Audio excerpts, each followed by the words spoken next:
வணக்கம். நான் பானுமதி கிருஷ்ணகுமார் பேசுகிறேன். இன்றைய முத்தமிழ் சுவைக்கலாம் நிகழ்ச்சியில் நம்ம ஒரு இயற்தமிழை பற்றி பார்க்கலாம். இயற்தமிழில் ஔவையார் பாடிய புறநானூற்று பாடலில் 206வது பாடல். இந்த பாடலில் பாடப்பெற்றவர் அதியமான் நெடுமான் அஞ்சி என்ற கடையெழுவலர்களில் ஒருவர். அவர் அந்த நாட்டில் ஆட்சி செய்கிறப்போ அவங்க புலவர்களுக்கெல்லாம் பரிசில் கொடுப்பாங்க இல்லையா. அதனால் தினம் அவங்க அரண்மனைக்கு ஔவையார் பரிசில் பெறலாம், ஏதாவது அரசனை பாடி பரிசில் பெறலாம் என்று தினம் போய்கொண்டிருக்கிறார். தினம் போய்கொண்டு இருக்கும்போது அதியமான் நஞ்சி வாய்க்காலனுக்கு சொல்லி வச்சுருக்கார். என்னென்னா, ஔவையார் வந்தால் உடனடியாக அனுப்பிடாத, உள்ளே அனுப்பிச்சா அவங்க பாடல் வாங்கிட்டு பரிசு பெற்றுட்டு போயிட்டே இருப்பாங்க பாடல் பாடிட்டு. அதனால் அவங்க கொஞ்சம் உடனே அனுப்பிடாத, இருக்கட்டும், ஒரு 2 நாள் இருக்கட்டும். இந்த ஊரில் இருந்து அந்த ஊரினோட நடவடிக்கை எல்லாம் கேள்விப்பட்டு அதை சிறந்த ஆவணமாக பயன்படுத்துவார் என்று கூட அவர் நினைத்திருக்கலாம். இல்லை, இங்கே இந்த 2 ஊரில் இருந்து பழகினாங்கன்னா இந்த ஊர் பிடிச்சி போய் இந்த ஊர்லேயே தங்கிடட்டும், நமக்கு அரசவை கவிஞராகவே ஔவையார் தங்கிடட்டும் என்ற பேராசையில் கூட செய்திருக்கலாம். அவர் என்ன சொல்கிறாரு, வாயில் கால்னோன்கிட்ட நீ உள்ளே அனுமதிக்காதேன்னு சொல்லி வச்சுருக்காரு. அப்போது ஒரு முறை வராங்க, 2 முறை வராங்க ஔவையார். அப்புறம் ஒரு முறை வரும்போது அவங்களுக்கு கோபம் வந்துடுது. அறிவுச்செருக்கு இல்லையா, அந்த அறிவுச்செருக்கு இருக்கிறவங்க யாருக்கும் அடிப்பணிய மாட்டாங்க, அரசனே இருந்தாலும். அப்போ அவங்க என்ன பண்ணுறாங்கன்னா, அந்த வாயில் காவலன்கிட்ட பேசுகிறாங்க. ரொம்ப அழகான ஒரு பாடல் இது. இந்த பாடல் திரும்ப நான் படிக்கிறேன். வாயிலோயே வாயிலோயே வள்ளியோர் செவிமுதல் வயங்கு மொழி வித்தி தாம் உள்ளியது முடிக்கும் உரனுடை உள்ளத்து வரிசைக்கு வருந்தும் இப்பரிசில் வாழ்க்கை பரிசிலருக்கு அடையா வாயிலோயே. கடுமான் தோன்றல் நெடுமான் அஞ்சி தன் அறியலன் கோல் என்னை அறியலன் கோல் அறிவும் புகழும் உடையோர் மாய்ந்தென வருந்தலை உலகமும் அன்றே. அதனால் காவினம் கலனே சுருக்கினம் கலப்பை மரம் கொள் தச்சன் கைவல் சிறார் மழுவுடை காட்டகத்து அற்றே எத்திசை செல்லினும் அத்திசை சோரே என்று பாடுகிறார். என்ன இதுக்கு பொருள்னா, ரொம்ப அற்புதமான ஒரு பாடல், அற்புதமான ஒரு பொருள் வைத்து எழுதியிருக்கிறார். அவைக்கு சொல்லணுமா, அவ்வளோ அழகாக அம்மை எழுதக்கூடிய அம்மை அவங்க. என்னென்னா, வாயிலோயே வாயிலோயே, வாயில் காவலில் இருக்கிறவனே, வாயில் காவலாளியே. வள்ளியோர் செவிமுதல், வள்ளியோர் என்றால் வள்ளல் தன்மை, கொடை வள்ளல்கள். அவங்க செவிமுதல் வயக்கு மொழி, அவங்க செவியில் விளங்குற மாதிரி ஒரு மொழிகளை, சொல்களை, பொருள்களை விதைத்து தாம் உள்ளியது முடிக்கும். தாம் மனசில் என்ன நினச்சிட்டு வந்தோமோ அதை நிறைவேற்றுறவங்க. உரனுடைய உள்ளத்து, அப்படி நிறைவேற்றிக்கிற உரன் உடைய உள்ளம், நல்ல மன வலிமையுடைய உள்ளத்தை உடைய வரிசைக்கு வருந்தும் தகுதியான பரிசு பெற முயலும் இப்பரிசில் வாழ்க்கை. நம்ம ஏதோ பாடிட்டு அந்த பாடலுக்கு தகுந்த பரிசை பெற்று செல்ல வேண்டும் என்று நினைக்கிற இப்பரிசில் வாழ்க்கை பரிசிலருக்கு அடையா வாயிலோயே. இந்த மாதிரி வர்ற பரிசிலர்களுக்கெல்லாம் இது அடையாமல் இருக்கக்கூடிய கதவு தானே, அதை காக்கக்கூடியவன் தானே நீ. அப்படி இருக்கும்போது நீ இப்போ ஏன் எனக்கு வாயில் அடைக்கிற அப்படின்ற மாதிரி கேட்குறாங்க.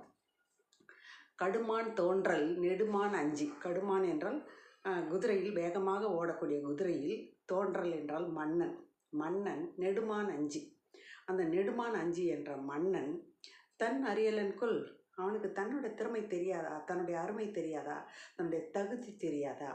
என் அறியலனுக்குள், இல்லை என்னோட தகுதி தான் தெரியாதா? ஏன் ஒரு பரிசிலர் அவங்கள நிற்க வைக்கிறான், அவனை காக்க வைக்கிறான், அவனை அலக்கழிக்கிறான், ஏன் அவனுக்கு அந்த தகுதி தெரியாதா? இல்லை எனக்கு தான் அந்த தகுதி, என்னோட தகுதி தான் அவருக்கு தெரியாதா? நான் காத்திருந்து வாங்கி கொண்டு போகிறவளா நான் அப்படின்ற மாதிரி ஒரு கர்வம் கொப்பளிக்க இப்போ கேட்குறாங்க. அறிவும் புகழும் உடையோர் மாய்ந்தென வருந்தலை உலகமும் அன்றே. அறிவும் புகழ இருக்கிறவங்க இறந்துட்டாங்கன்னா அத்தோடு அந்த வெற்றிடம் வர்றதில்லை. அடுத்தடுத்து அறிவர்களும் புகழுக்குடையவர்களும் வந்து கொண்டே இருப்பார்கள். அதனால் என்னென்னா, அவனும் மன்னனாக இருக்கிறது ஒரு அதிசயம் கிடையாது, நானும் புலவராக இருக்கிறது ஒரு அதிசயம் கிடையாது. அவர் இல்லை என்றாலும் நான் இல்லை என்றாலும் இன்னொருத்தர் வரதான் செய்யும். இன்னொருத்தர் அரசாழ்வார், அதே மாதிரி என்ன மாதிரி ஒருத்தர் புலவர்களும் பாடிக்கொண்டு தான் இருப்பார்கள். நம்ம 2 பேரும் நிரந்தரமானவர்கள் கிடையாது. நம்ம இல்லைன்னா ஒரு வெற்றிடம் வரப்போவதில்லை. அதனால் அந்த கர்வம் இல்லாமல் என்ன செய்யணும்னா, அந்த கர்வம் இல்லாமல் நான் என்ன செய்ய போகிறேன்னா, அதனால் காவினம் கலனே, என்னுடைய கலன் என்றால் அந்த யாழ் என்று சொல்கிறார்கள். அவங்க யாழை பாடுகிற யாழ். காவினம் கலனே சுருக்கினம் கலப்பை, அந்த யாழ் வைத்திருக்கிற என் பையை வந்து சுருக்கு பை சொல்கிறேன், அது பொருள்கள்லாம் போட்டு சுருக்கிறது வந்து சுருக்கு பை, முடிச்சு கீழே கொட்டாமல், அந்த மாதிரி சுருக்கினம் கலப்பை, என்னுடைய கலம் வைக்கிற பையை நான் சுருக்கி கட்டி கொண்டேன் அப்படின்னா நான் பயணப்பட போகிறேன்னு அர்த்தம். மரம் கொல் தச்சன் கைவல் சிரா அர், ஒரு தச்சனுடைய சின்ன பையன் கைவல், நல்ல அந்த தொழில் வலிமை கற்றவன். அந்த காலத்துலலாம் குலத்தொழில் தானே, அப்பா கிட்டேருந்து மகன் கற்றுருப்பான். அதனால் சின்ன வயசுலேயே அவனுக்கு தெரியும் எந்த மரத்தில் எது செய்யலாம், தேர் எதில் செய்யலாம், கதவு எதில் செய்யலாம், ஜன்னல் எதில் செய்யலாம், கைவினை பொருட்கள் எதில் செய்யலாம், கட்டில் எதில் செய்யலாம், அந்த கருவிகள் இசைக்கருவிகள் எதில் செய்யலான்றதெல்லாம் அவனுக்கு தெரியும். அதனால் மரம் கொள் தச்சன் கைவல் சிரா அர் மழுவுடை காட்டகத்து அற்று, மழு என்றால் இந்த கோடாரி, அதை ஏந்தி கொண்டு காட்டுக்கு போனான் என்றால் அவன் அந்த காட்டுக்கு போயிட்டான்னா அவன் நினைக்கிற மரத்தை அவன் கண்டுபிடிச்சி, அவனுக்கு அனுபவத்தினால, அவங்க அப்பா சொல்லிக் கொடுத்த அனுபவத்தினால அந்த மரத்தை கண்டுபிடிச்சி அதை வெட்டி எடுத்துக்கொண்டு தான் அவன் திரும்புவான். நம்மலாம் போகிறது வேறு. சாதா மனிதர்கள் போனார்கள் என்றால் சுள்ளியும் கட்டைகளும் பொறுக்கி கொண்டு வருவார்கள். ஆனால் தச்சனுடைய மகன் போனான் என்றால் அவனுக்கு எந்த வலிமை, எந்த பொருளுக்கு எந்த அடர்த்தி இருக்கக்கூடிய மரம் வேண்டும் என்று அவனுக்கு தெரியும். அவனுக்கு அனுபவ அறிவில் அவங்க அப்பா சொல்லி கொடுத்துருப்பாரு. அதை தெரிந்து அவன் போனான் என்றால் வெறும் பையோடு திரும்ப மாட்டான். அவன் வந்து அந்த கட்டையோடு தான் வருவான், ஏதாவது ஒரு மரப்பொருளோடு தான் வருவான். அப்படி இருக்கும்போது அது மாதிரியே தான் எத்திசை செல்லினும் அத்திசை சோறை. நான் எங்கே போனாலும் எனக்கு சாப்பாடு இருப்பா. காட்டில் போனால் எப்படி மரத்துண்டு இல்லாமல் அந்த தச்சரோட மகன் வரமாட்டானோ, அதாவது சிறுவன் வளர்ந்து அனுபவஸ்தம் கூட கிடையாது, சர்வசாதாரணமாக கிடைக்கும், அவனுக்கே கிடைக்கும். அப்படி இருக்கும்போது எனக்கு தானே கிடைக்காது, நான் போகிறேன், எனக்கு எந்த திசையில் போனாலும் சாப்பாடுங்க, அரசனா நான் இன்னொருத்தனை கூப்பிட்டு மரியாதை செய்வான் என்ற ஒரு கர்வம் கப்பளிக்க அவ்வாய் பாடிய ஒரு பாடல். நான் ஏற்கனவே வந்து பழமொழி 400லேருந்து ஒரு பாடல் சொல்லியிருக்கேன். ஆற்றுனா வேண்டுவது இல்லை, சாதம் கட்டி கொண்டு போக வேண்டாம், போகிற இடம்லாம் சாப்பிட சொல்லுவாங்க அப்படின்னு சொல்லிட்டு.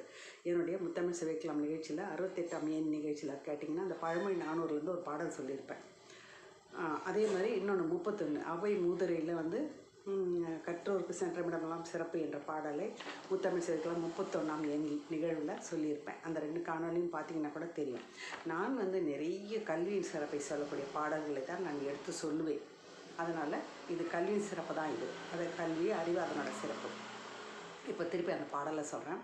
வாயிலோயே வள்ளியோர் செவி முதல் வயங்கு மொழி வித்தி தாம் உள்ளியது முடிக்கும் உரனுடை உள்ளத்து வரிசைக்கு வருந்தும் இப்பரிசில் வாழ்க்கை பரிசிலருக்கு அடையா வாயிலோயே கடுமான் தோன்றல் நெடுமான் அஞ்சி தன் அறியாளன் கொல் என் அறியலன் கொல் அறிவும் புகழும் உடையோர் மாய்ந்தென வருந்தலை உலகமும் அன்றே.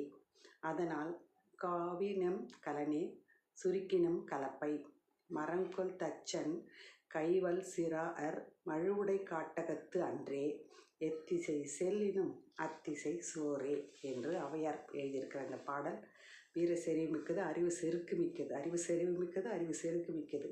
இது படிங்கள் கேளுங்கள் என்று சொல்லி நன்றி, விடைபெறுகிறேன்.